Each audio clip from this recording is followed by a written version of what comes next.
Last year, at the end of July, I had one afternoon to finally see Gustav Klimt in person at the Upper Belvedere in Vienna. I didn't know what to expect, only that I wanted to immerse myself in the golden ornamental beauty I had always associated with him.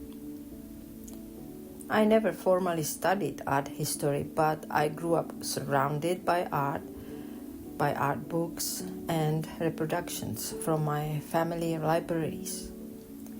Exhibitions were always part of my life, so I was really looking forward to seeing Klimt.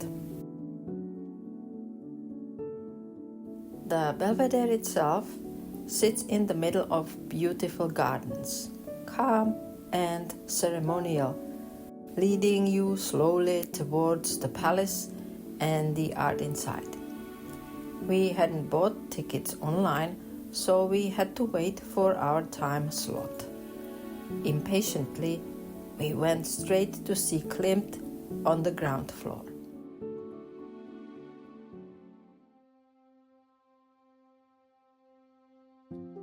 There were sketches, studies, and even his last unfinished painting.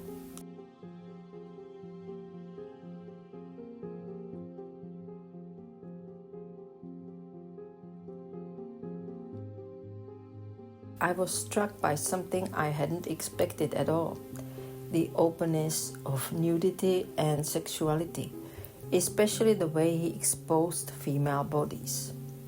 Among these works, one unfinished painting stayed with me the most.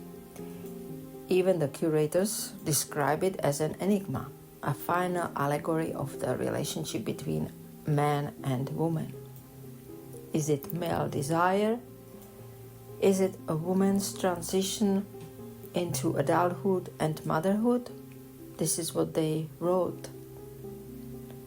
Looking at it now, I felt it was mostly the man's point of view. We live in a different era, one where women finally define themselves beyond being objects of desire.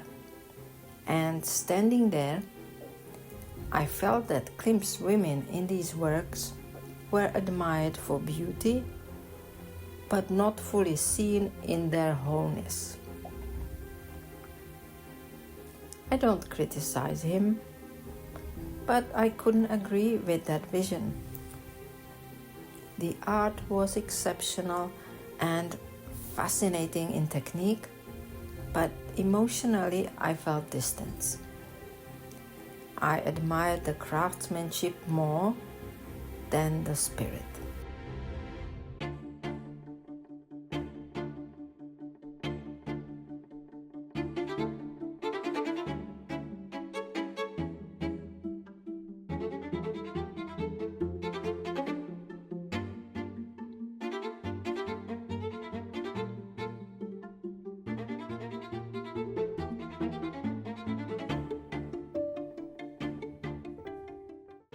On the other side of the same floor waited medieval and Renaissance art, an extreme contrast to the previous exhibition.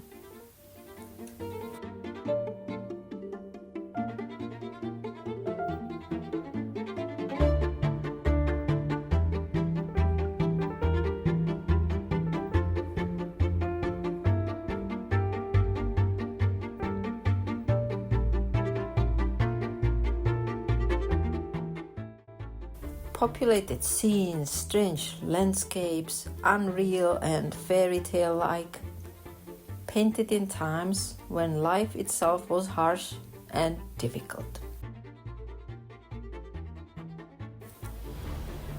I wanted to see the kiss, the one golden Klimt painting exhibited there.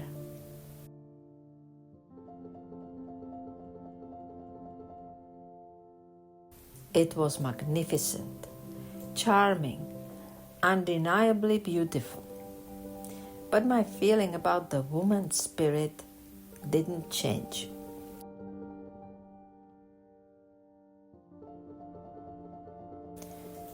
Still, something shifted on that floor.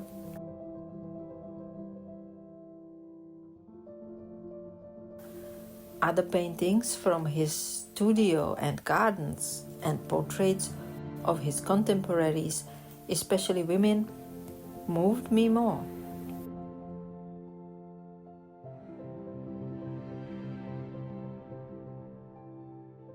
There I could sense psychological depth.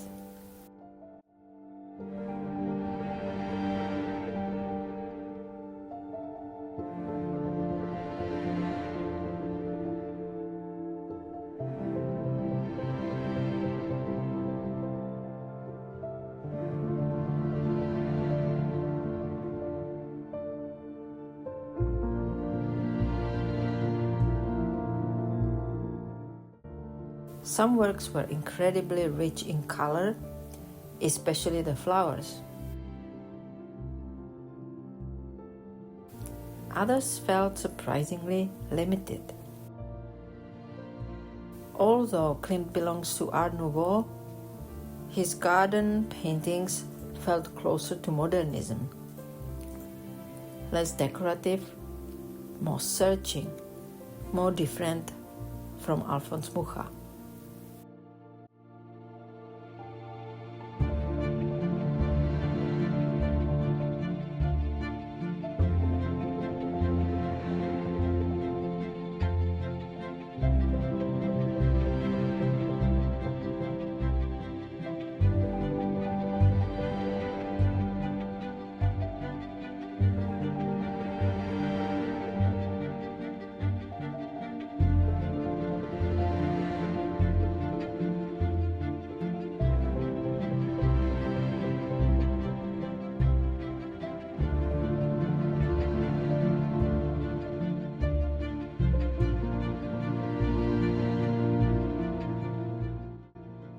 Apart from Klimt, I had hoped to see Van Gogh.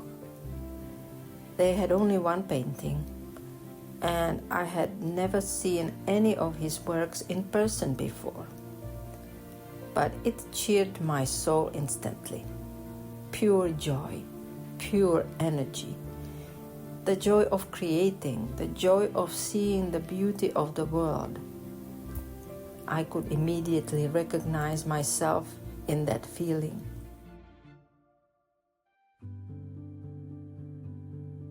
On the top floor, there was Austrian modernism and emerging avant-garde from the 1920s to the 1970s.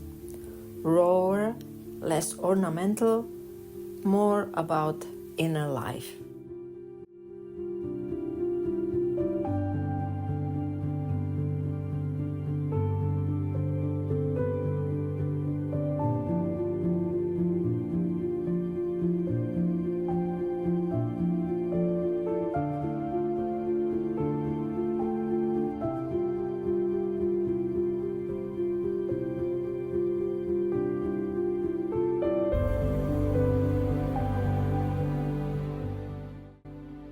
When I left the Belvedere and walked again through the gardens, I carried a quiet realization with me.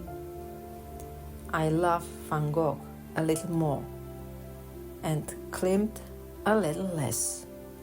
I still admire both. I still want to learn from both, but now I know where my heart is. And one day, I hope to stand in front of many Van Gogh originals, as many as possible.